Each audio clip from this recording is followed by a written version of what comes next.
As the fighting rages between Israel and Hamas in Gaza and the death toll continues to climb, the international community is increasingly pressing for a ceasefire.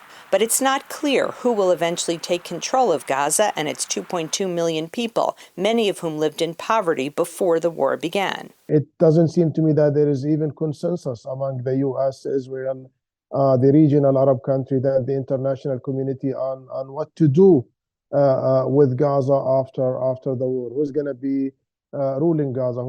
U.S. President Joe Biden has said he would like to see a revitalized Palestinian Authority, or PA, take control in Gaza once the war ends. But according to polls, 80 to 90% of Palestinians disapprove of the PA and its 88-year-old leader, Mahmoud Abbas. It is seen as corrupt and ineffective in the West Bank territory it already controls and incapable of governing Gaza.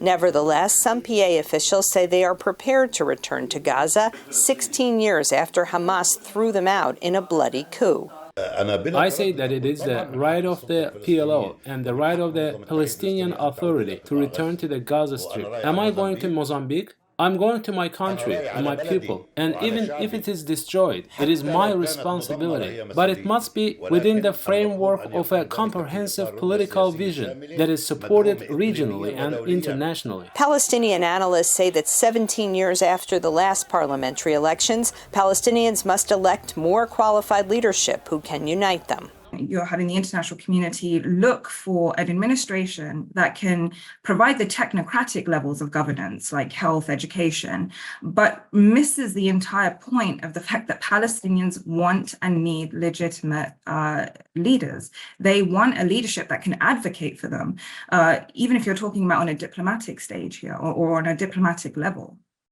And that is something that is completely missing in these discussions about the day after.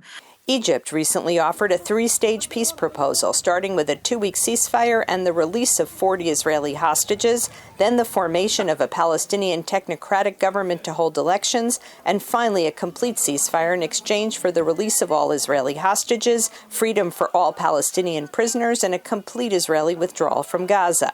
The Egyptian proposal leaves Hamas intact, which Israeli Prime Minister Benjamin Netanyahu has repeatedly said is unacceptable. Some Israeli analysts say the goal of eliminating Hamas is unrealistic.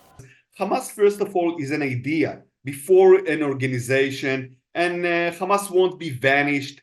Even if thousands of Hamas terrorists and political leaders will be killed during the war, they will still have dozens of thousands of supporters in Gaza and, of course, in other arenas like the West Bank.